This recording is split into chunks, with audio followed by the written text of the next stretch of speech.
Isang magandang hapon po mga kapatid. Pinagpalang hapon na muli po ay magpapatuloy po yung ating paksa patungkol sa mga propeta ng Lumang Tipan.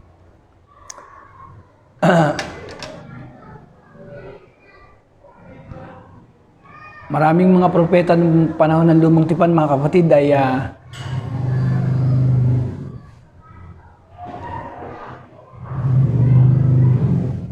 nasubok yung kanilang kakayanan sa pagpapahayag ng salita ng Diyos. Alam nyo, hindi biro yung padala ka sa isang hari, sa isang bansa at sabihin mo yung mensahe ng Panginoon. Hindi po biro yun. Katulad ng nangyari kay Jonah at iba pang mga propeta. Ito pong ating pag-uusapan si Ageo ay ang sitwasyon naman po nila ay kakaiba. Pero bago yan mga kapatid, siguro po tayo manalangin. Pagpalain po tayo ng Panginoon. Magpasalamat tayo muli, Panginoon. Salamat po. Kami po ay muling nagsusumamo, dumudulog na kami pagpalain mo ng iyong mga salita. Lagi kaming mapaalalahanan, maging hamon sa amin ang mga pangyayari sa Lumang Tipan. Salamat po sa inyo, Panginoon. Maging sa Lumang Tipan ay ipinapakita mo, Lord, na kayo po ay makatarungan at mahabagin sa mga bansang ito. Salamat po dahil nagpapasalamat kami dahil nagpapatuloy po yung aming gawain. At hiniling po namin ang patuloy na patnubay ng Espiritu Santo. Salamat po sa pangalan ni Jesus. Amen. Si Propeta Ageo po. Ang sitwasyon po ng bansang Israel o yung Jerusalem po ay wasak nung panahon nito ng Propeta Ageo. At wala po silang panambahan. Kung matatandaan nyo, sa Lumang Tipan po, ang presensya ng Panginoon ay bumababa sa templo. Doon po sila sumasamba, sama-sama po yung kanilang pagsamba. Ang pinakasentro po yung Jerusalem. Doon po sila nagpupuntahan po yung mga tribo. 12 tribo at sila po ay nagkasama-samang sumasamba sa Diyos sa pamamagitan ng templo. Pero dahil nga po nung panahon to ay nawasak po yung templo, ay wala po silang panambahan. At sinasabi nung sila po ay sinakop ni Haring Dario ng Persia nung panahon ng Lumang Tipan na to, ni Prophet Ageo. At muli po ay nagsabi ang Panginoon na ito'y panahon na para itayo muli. At siya po ay kinausap niya po si Zorobabel nung panahon na yon. Ang namamagitan po ay si Propeta Ageo na muli dapat panahon na para muling itayo muli yung templo sapagkat ito po ay wasak. Imagine mga kapatid, wala po silang lugar kung saan po sila ay magsasamba sa Panginoon. Mahirap naman pong pupunta ka sa isang lugar at doon ka sasamba. So, nung panahon na yun ay talagang meron silang templo kung saan sama-sama sila doon nagpupuri, sinasamba po nila ang Panginoon. At si Zorobabel nga po ay kinausap ng Panginoon sa chapter 1 po yan, nakalagay po yan. Nag-utos ang Panginoon na gawin na yung templo. Ito po ay ayusin nung panahon ng Propeta Hagay. At meron po binanggit dito sa chapter 1 verse 4. Chapter 1 verse 3 sabi dito, sila biniyawi sa mga Israelita sa pamamagitan ng Propeta Ageo.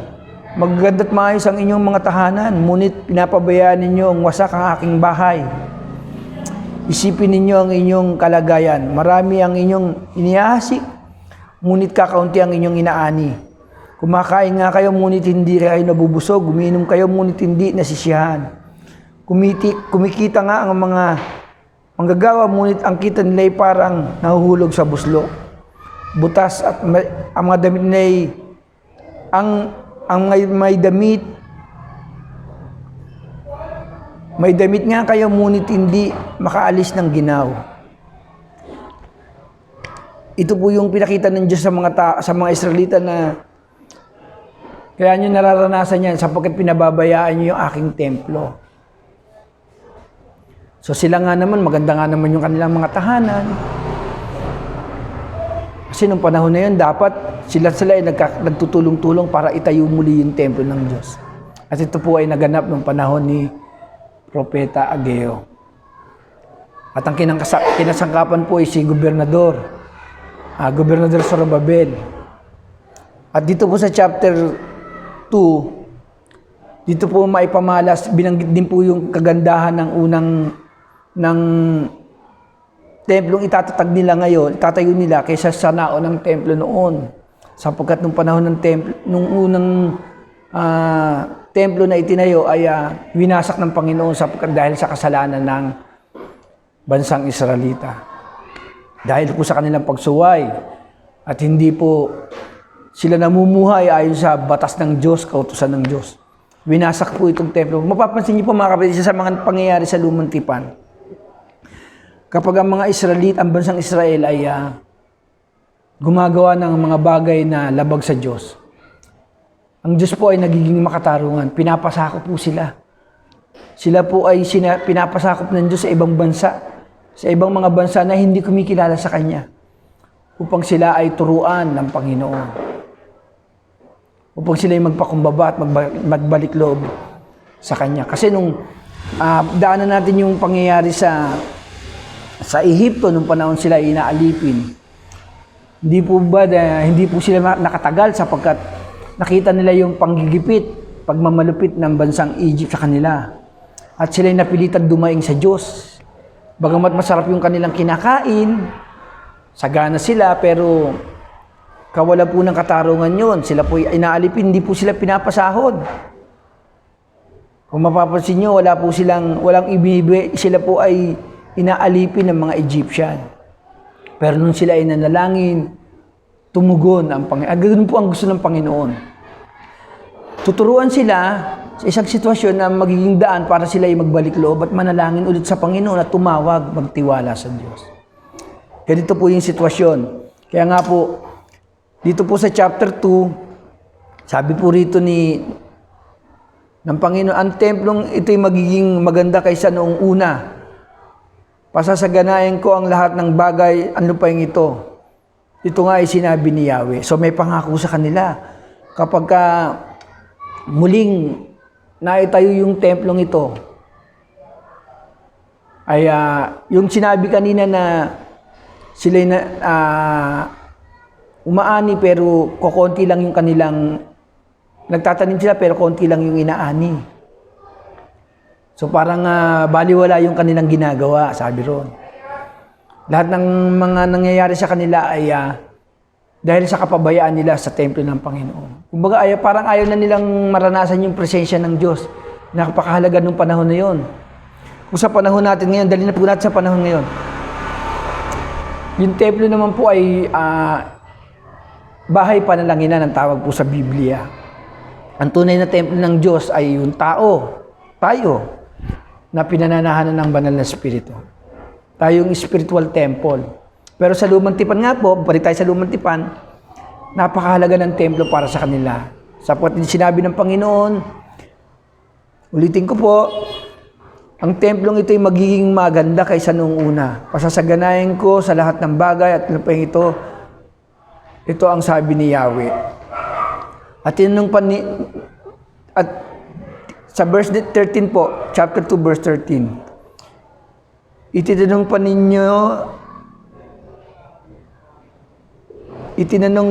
ninyo kay Ageo na magiging marumi rin ba ang alinmahandog na nahipo ng isang taong marumi ayon sa kautusan dahil sa paghipo sa patay? O sagot ng mga saserdote. May ibig sabihin po kasi yung kaya binanggit po iyon. Na chapter 2 verse 13. Nung panahon nila, kapag humipo ka sa patay,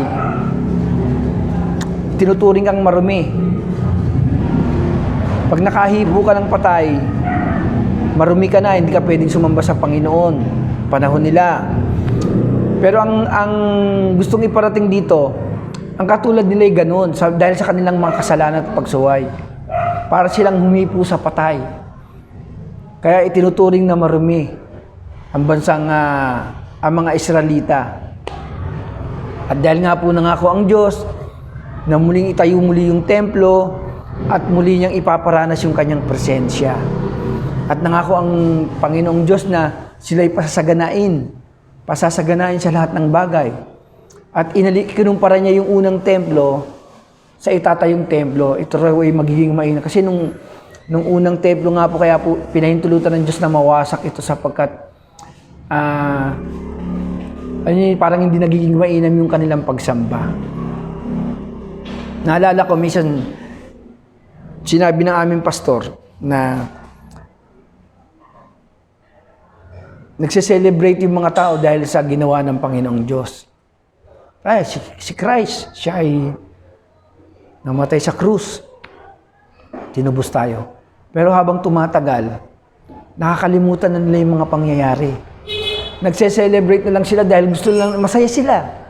Wala na yung magandang dahilan kung bakit sila nagse-celebrate.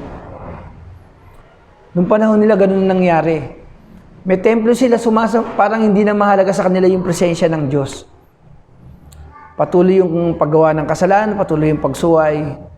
Kaya ang Diyos ay nagalit sa kanila at pinahintulutan sila sakupin ng bansang Persya at ito'y wasakin yung kanilang templo. So pinagtatawanan ngayon sila ng mga karapit bansa nila sapagkat nakita na, ito yung mga bansang nagsasabing hindi sila pababayaan ng Diyos, ipagtatanggol sila. Pero ano nangyari? Bakit nasira yung kanilang templo? So ganun po, parang nalagay sila sa kahihiyan. Pero muli nga po nangako ang Diyos nung panahon ni Ageo at ito nga po yung pangyayari. At ito pong si Zerubbabel ay may sinabi ang Panginoon sa kanya sa chapter 2 verse 23. Ito ang sabi ni Yahweh kay Zerubbabel. At sa araw na yaon, kukunin kita, Zerubbabel, na aking lingkod. Isusuot kitang parang singsing na pantatak. Hindi kita hihiwalay sa aking pagkat ikaw ay aking hinirang. Naalala niyo yung mga singsing na to, brethren? Ang mga singsing nung araw ng mga hari, kapag ito'y ipinagkatiwala sa iyo at inilagay mo sa isang anunsyo, tinatak mo yung iyong singsing, ito po ay babasahin ng mga nasasakupan at gagawin po nila kung ano man yung nakalagay doon sapagkat yun ay katibayan na mayroon tatak ng singsing ng hari. So si Zerubbabel po ganun po dahil siya ay ginamit ng Diyos ng panahon na yon para maitayo muli ang templo. Ayun ang pangako sa kanya. Gagawin siyang parang singsing ng Panginoon at hindi siya hihiwalay. Kumbaga, pagtatagumpahin kung ano man yung plano niya ay pagtatagumpahin ng Diyos sapagkat ang Diyos ay sumasa kanya. Ang Diyos ay sinasamahan siya sa kanyang gagawin at ito'y siguradong magtatagumpay. Yan po yung aklat ng Propeta Ageo. Ang chapter 2 lang po ito, mga kapatid. Pero kakaiba yung mga pangyayari sa kanila. Sa iba ay sinakop sila ng ibang bansa, ng Babylonia. Ito naman po ay sinakop sila ng Persia noong panahon na yon. At sinira yung kanilang templo. Ito po ay para sa kanila, malaking kahihiyan po yung nangyari sapagkat yung dating templo na sinasamahan ng Diyos sa pamamagitan ng kanyang presensya ay nawasak. At hindi nagtagumpay. Dahil saan? Dahil sa kasalanan. Pinapabayaan nila yung templo ng Diyos. Siguro, parang wala na silang ganang itayo pa. Kasi sinabi dyan sa verse sa chapter 1 po na parang hindi na papanahon itayo muli yung templo. Pero dahil ang Diyos ang nag-utos na kailangan ng itayo, ay ginamit niya si Propeta Ageo bilang tagapamagitan at si saserdote Zorobabel. So yun lamang po mga kapatid. Ano po yung pinakaminsahe po rito? Kapag may nangyaring parang nawasak po yung ating buhay, parang nasira, ang Diyos pa rin po yung magkukumpuni niyan. Muli pong itatayo ng Diyos kung ano man po yung nawala sa iyo, iibabalik ng Diyos. Yun po yung mensahe niya mga kapatid. Basta't ang Diyos ang nagplano, walang sino man ang pwedeng umadlang. Nung panahon na yan. So, salamat po. Tayo po yung manalangin. Salamat po, Panginoon, sa araw na ito. Minsan pa kami ay nagpapasalamat na kung ano man po, Lord, yung mga nangyayari sa aming buhay. Kami man po ay